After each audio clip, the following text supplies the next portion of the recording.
Und da ist Igor. Ich erstmal ein herzliches Willkommen. So, yeah, it's a great pleasure. I don't want to make much words about you personally and your career. I think you're well known in Germany as well. I have to admit that I'm quite a big admirer of your work. I think you're really one of the great comic artists available right now. This is your microphone. So the idea of this little presentation is just to talk about your reports of the Ukraine, which I have to show first of all. It's this one. And I just want to mention something else, because Igor will be available after this presentation, and he will sign your comics or whatever you want to get signed from him. So we will do that at the tables down there. I think it's table number 7. But if you want to get that, you have to wait and you have to stay here, because we have these numbers. And at the end of the presentation, I will give this to you, but only the guys who will stay here and listen to what we are talking about will get one of these numbers, and then you will be elected over there at the table number 7. So just for you to know how the procedure is going on in the next half an hour. So, Igor. Now I have to make a switch, and I just wanted to know something very simple things, because what you delivered here with that comic is a huge amount of different styles, ways of storytelling, ways of drawing. You use, it's a kind of mixture. And it's not only that, it's not only a comic, it's several ways of storytelling. It's a kind of political report, it's a historical research, it's a big investigation. And reading that, and you are amazing storyteller, I have to tell. The way you tell these stories is very, very touchy. So I just want to start with a very simple question before we get deeper into some details. Why did you do this? Why you were interested in this chapter of the big history of totalitarianism? Why did you do this? It was when I started to think about this trip, my first project was to realize another book, and it was a book about Anton Chekhov and his houses. I wanted to tell the story of Chekhov's life, starting from the places in which he liked to live. And mainly Chekhov lived between Russia and Ukraine, and he has changed several houses, and the most important was the Biela Dacha, which is the famous White House that Chekhov was dreaming of during all his life. To reach Yalta for transportation reasons, very, very pragmatic, it's easier to arrive to Kiev, and I was curious to see how was Ukraine, the land of a lot of tales. My name is Igor, is my real name. My father was a composer. All my family grew me up with stories about Russian literature, Russian tellers, and musicians, composers as well. So finally I reached Kiev, and when I started to enter in Ukraine, in this land, I immediately felt something strange. It was kind of pain that I could feel and recognize. Now, Ukraine is a poor country. You don't have to be a monster of sensitivity to feel it. But nevertheless, there was something deep inside that I wanted to understand better. So, after a while, I have called my publisher, telling him that I was not going to draw the Chekhov book for the moment. And my idea was the idea to try to understand what was this situation, this pain, and it was very strange because I've never drawn real stories. I mean, starting from interviews to people that I can meet in the street. What happened is that it was the 20th anniversary of the fall of the wall, Berlin Wall. So it was in a way, the memory of the end of an epoch. And one question that was growing up inside my head was how all these people lived during the communist age. So with an interpreter, I started walking in the streets and was traveling. So went south and I reached a forbidden city for Western people that was Dnipropetrovsk. During the communism, they built up all the missiles and weapons, so it was forbidden to enter. Just people invited as an engineer, ballistic engineer or weapon expert could enter in the city.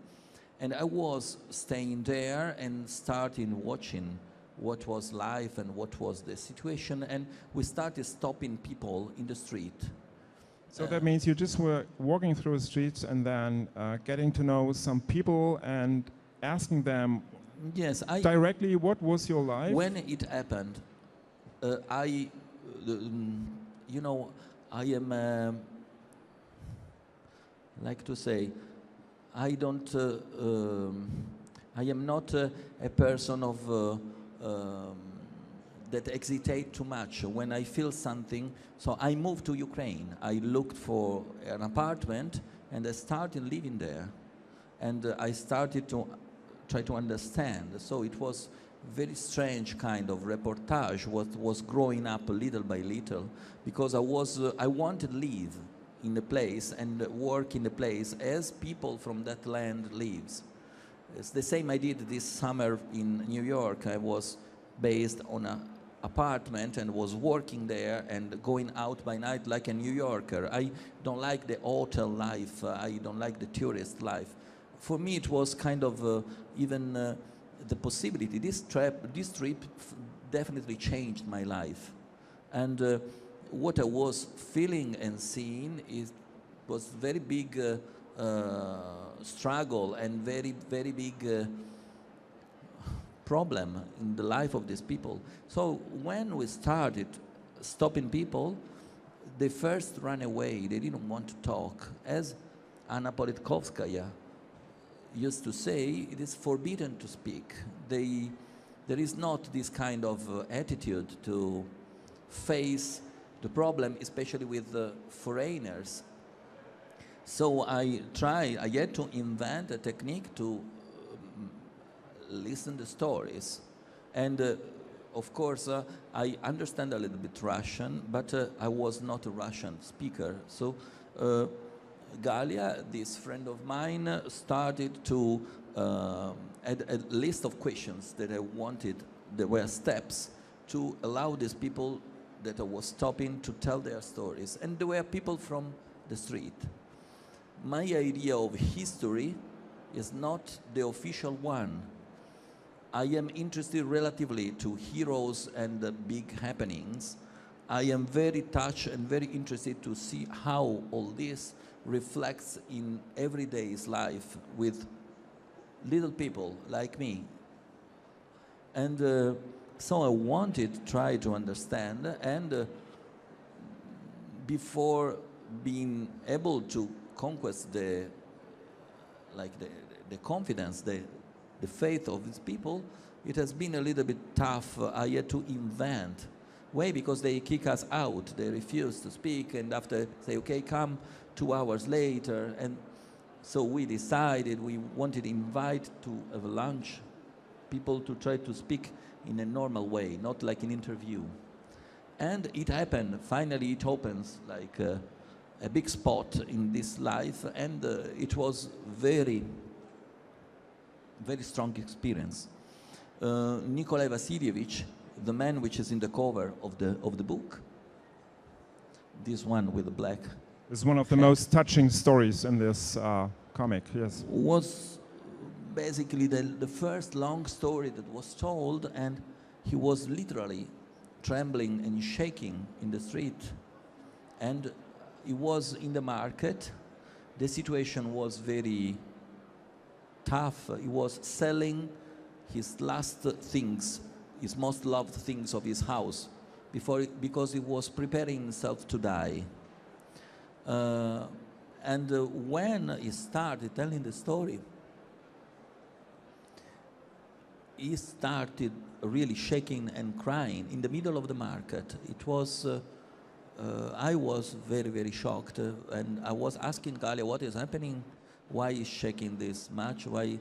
And he has a very dramatic story. And this story is the longest of the book because behind this you can see like a fresco of what was life during the major part of the Soviet Union. I remember, I didn't put this in the book, but I remember that when I asked him what he remembered of Stalin age, he became pale, he jumped back and asked, who are you? This is just to tell that people are still really afraid to face some topics. And little by little, when I was taking these stories and starting to understand, because it was not said, that I was able to realize a book from this. Little by little, I was understanding, and it grew up the consciousness in me, that these people were the survivors. And a lot of them, this is modern Ukraine, they are people that you can find in the streets, but a lot of them had a terrible experience during the 32 and the 33. That was a genocide created by Stalin. It was the big starving Yes, you're talking about, yes. the The mass hunger. murder, which I have to stress out here for a moment, just it's still not internationally acknowledged politically, just by a few states, this Yes. mass murder of Stalin. So this is a really big political issue still. This is the hypocrisy of Western world. Russia is very powerful and has gas and oil and a lot of things. So, and besides, Russia has the power of veto in the United Nations. So people prefer to turn the head out, not to see things, like in Chechnya, what is happening in Chechnya nowadays. And this will be the topic of the second volume, which is the Russian notebooks. And when I was taking all these interviews, I mean, what was touching very strong for me was the humanity of these people, and even to see how different they are from us. Maybe it could remind the spirit that we have found after the World War, when we had to rebuild up from zero starting point. And so there was much solidarity between people, and because I've seen things that was very, very touching from human point of view. People that were poor try to help people more poor than them. And there was a very strong will to hear, and even stronger will to feel how people are. The first reaction when I came back to Paris, where I live in part of my time, was of big disgust of my life and of our Western world, in which we have everything and more than everything, and it's never enough. So it was for me like even the pretext to think about my life, what I was, how indispensable were things that were part of my life, even technology and etc. And really, it was very dramatic.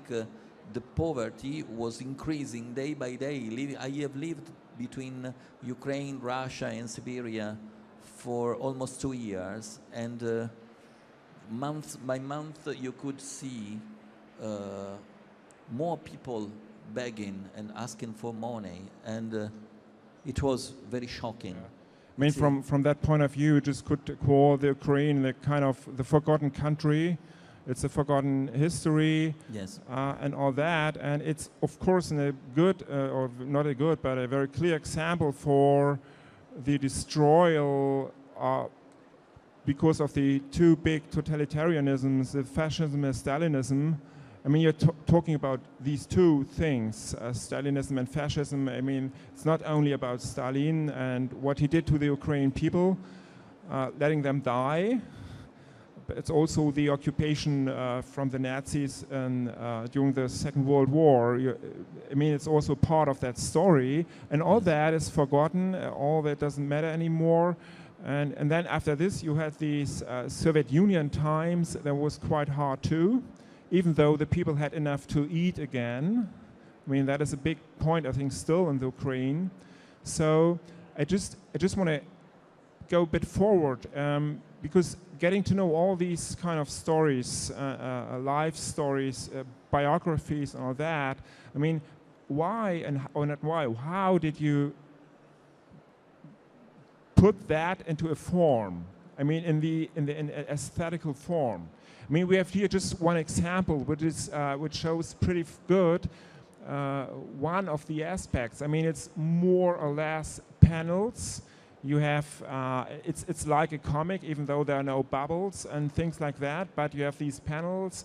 You have a kind of iconographic aspect in this. Here, these numbers 1932. Which is a reminder of the Stalinistic hunger crisis time. So we here see just in one page different kind of techniques and ways of illustrating your issue or your story. So, but it's not a comic. It's not only a comic. So how did you mix it, or how did you know that comic is not enough? Maybe we can have the next picture, which shows just another kind of. So we just switch from one page to the next. It's totally different. It's not a comic anymore. It's just it's a form of illustration or whatsoever. So tell me, how did you find these different styles? For me, the question was, what comic are? And I start from this. I had two kind of stories. The stories of the victims and the stories of the police, the secret police of the time. They were on the opposite, who were perpetrating this crime and who was victim of this crime. They are both victim of the history, but in a different way and with different weights. So for me, when there was the story, the biography, I needed to use kind of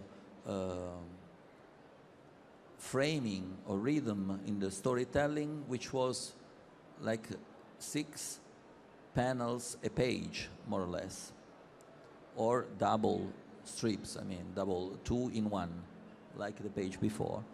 And for me, this was storytelling, classical storytelling.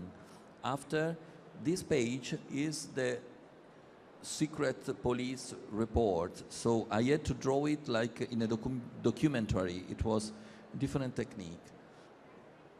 When I was telling very dramatic things, it helped me, an uncle of my ancestors, artistic ancestors, that was Picasso.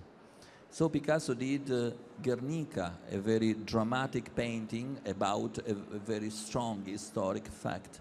And this way to split the reality with the Cubism rules was something that for me was effective to depict the in a metaphorical way, what the voice that was always first-person speaker was telling me. After there are dialogues too. I mean, it's a graphic novel, so it's with dialogues that I rebuild up. This is still the first person speaking about. This is Nikolai Vasilievich's story Yeah. when he's working in the firm, in the factory. So just the next one, please. Okay, here again we have that mixture of different kinds of forms. I just find it very interesting when you talk about Picasso and that approach. I mean, you're not working in a cubistic way at all, but you like to work with very strong contrasts. I mean, just switching from one to the next. Yeah, so this was one thing that there has been a big reflection. How, you know, it was the first time that I was really drawing, starting from an interview, so a real story, a lot of real stories. And my question was, which is the more effective way to tell the story and to let the story speak? I didn't want, as other of my friends do, to put myself in scene, on stage, I mean, too much. It's not my diary. This is the voice of people that normally have no voice speaking. So for me, it was something that was very, very much asked from myself to myself. Put yourself out. I am in the introduction and in some little commentary between the stories, but the stories are in first person, spoken. It's told what these people, I was born here, and after I met this woman, and after we marry, and after we split, everything is like they told me and Galia. So, I mean, this is one of the reasons why we probably could talk about the limits of the comic, because I just ask that because of all these switches, that what you talk, when you talk about taking yourself as an artist out of the story just to let the people speak or yes, tell but about this their is lives. not I mean, what I think is that comic language is not big enough, is with infinite possibilities, but a lot of us are doing very, very much the same thing. My aim here was to go out from these limits, but not the limit of the language, the limit of the head of artists. What was limited for me was the realism. First, I tried to draw in a very realistic way, and after I immediately felt that was something fake. You must to feel, you know, it's a book. And it's not the reality, even if you do a very hyper-realistic drawing, it's not the reality, it's a book you will have in your hands and you will open and start reading.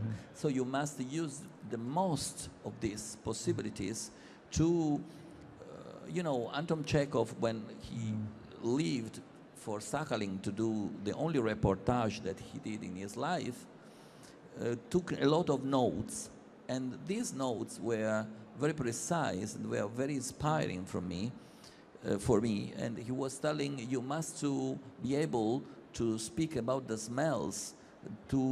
My aim was even to try to reproduce the excitations, and the dramaticity, the drama of the story. And so point was, sometimes when you're starting from real story and there is a voice in your tape speaking, it was when Nikolai Vasilievich tells that for 6 years he has been paralyzed and was living like a dog. When I heard this sentence, I was completely, very, very much shocked. It's a very shocking experience that he's telling, and he is paralyzed by the staff of the firm that is chemical reactions that paralyze him for the one arm and one leg. So he's obliged to walk like a dog during 6 years. And before it was one page, and in one page you switch 6 years of his life with tough experience. So the work has been not so much the difficulty to draw it, but very much the difficulty to give the drama of the situations told. So I understood, I was feeling that was not enough one page, because you are switching off a traumatic experience that was lasting 6 years. So I add one more page. The drama of a storyteller, in very, very superficial way, I could say, is when you feel that the story is missing of something. You cannot invent nothing, you know. When I am writing a novel and or a story for a graphic novel, and I feel that something is missing, I immediately sit and try to write to find solutions. But in this case, they were real stories. I could not add nothing, so I had to wait. And time is a tool for this kind of books, because it arrived news from Russia, like the last page of the story, which talks about the comeback of Stalin in the Red Square with big posters, big billboards. This was something that I was waiting for without knowing what is going to happen. So it was like waiting, you know, and it is very strange for a storyteller.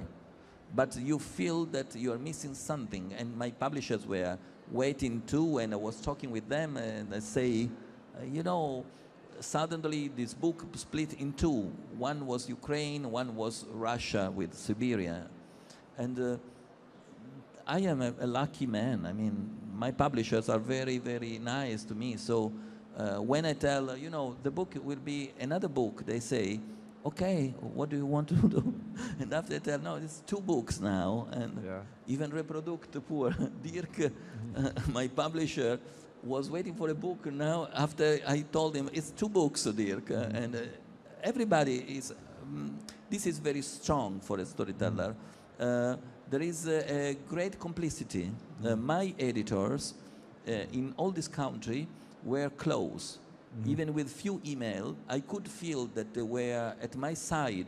They were understanding that was, you know, it's a very strong new moment in my career and my life. It's a different book, completely different from all the books that I've done before. It's the new door open on the reality. In this kind of books, story come to you. So it's like when Impressionists went out of the studio, you know? It's en plein air. You try to leave, you know, one question, one provocative question that I put to my friends, French artists, is why a lot of comic artists are nerds? Because we live like mouses in the cages, no? We are always closed and eat our cheese and draw our pages. And these very often bring to unuseful stories. And this is one limit that I feel of, not of comic language, but of comic telling or storytelling in graphic novel. Yeah, I find it very interesting what you talk about the comic as a form that is not appropriate for what you want to tell. That is the reason why you have to find other forms to add. Yeah, to create that. Comic is just paper and ink and glue. That's all. This is comic. This is a book. How do you interpret the book? It's your way. For me, you know, I was part of Valvoline Group during the 80s. And our idea was to put art, pictures, architecture, music influences inside. For one, me and Matotti, we were always talking about Truffaut, Godard, and not about comic storytellers. I mean, for us was natural. When there is a new book interesting, I call Matotti or I call another artist friend of mine and say, have you read this? You have to watch this movie. Look the way in which he's showing things. And I mean, this, after how do you draw? You know, I use a classical compared to 5 is the Perfect Number, which has a very strong work in storytelling from the shape of panels and the structure of this is pretty classical. But what it was interesting for me is to exploit the different possibilities of the drawing. Drawing can be more free and wild, like these kind of pages, or can be more with the line, more clear when there are different kind of rhythm. It's kind like a music. Drawing can be like a music, so you can have fortissimo and pianissimo. It's, So yeah, that is quite interesting because it is just another example for it's this. a little bit different from the original, but it's Yeah, I think the much more- lettering is a little bit different. It's, the line is much stronger. It's normally 005 I use Yeah. as a pen. So Okay. imagine now it's Just like a little this. bit thicker. Yeah. I mean, just one question again. I mean, I had a strong feeling that this comic is, of course, it's an interesting story. It's a political and historical approach in there. It's tremendous. I mean, it's really interesting. It's good. It gives you something to think, a lot of reasons to think about what can be made visible by a comic or by arts in general, you know, just talking or dealing with politics or historical issues. Again, so I had the feeling that this book is also a reflection about the possibilities, but also the limits of this graphical storytelling. Let's talk about this more. It's maybe a better word than comics. And so I just want to know something, because I have the feeling one of the solutions you found is a kind of ugliness. You use browny, darkish colors. It's you know, it's a bit more sketchy. You know, it's not the perfect drawing. It's not the beautiful drawing. It's not all that. They're perfect drawing. Yeah, right, right. So I'm joking. So there's a kind of aesthetic of ugliness. I don't know how to find a better word for that, but it's not this shiny, bright world. It's not this adventure world. It's not this, you know, I show you something very special or whatsoever. But It's I add, you know, the biggest problem of all this book has been the necessity. You know, I am always been a left-hand person.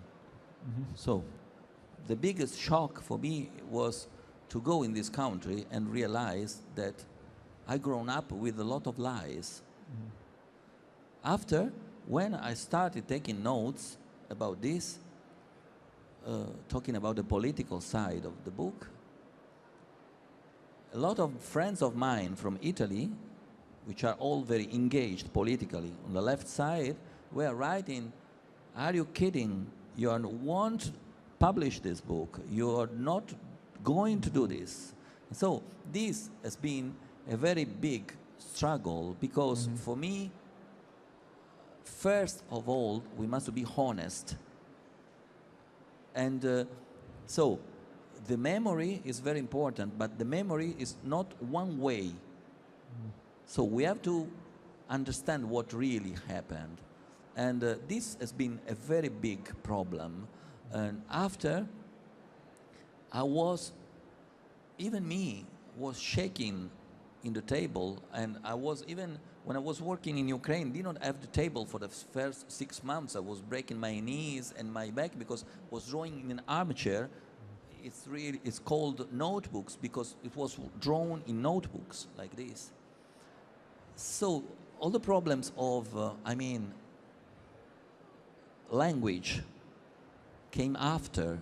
The first things were very simply and human. I had a problem. This reality was shocking me, was putting me out of the chair, and I was falling down on the floor, and I was calling very important Italian intellectuals, telling them, "You lied to us." You know, all this has been a big lie. Of course, it was a dream. But this dream has brought a lot of pain and a lot of death too.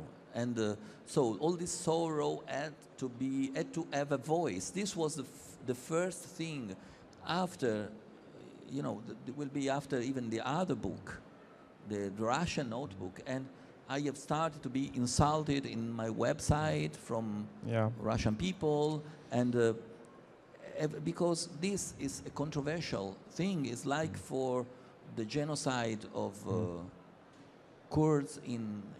I mean, that would be just another they don't like that you big talk chapter about it. I think we should talk about, but I'm afraid we can't proceed because the time pressure is going on and schedule is terrorizing me from all over.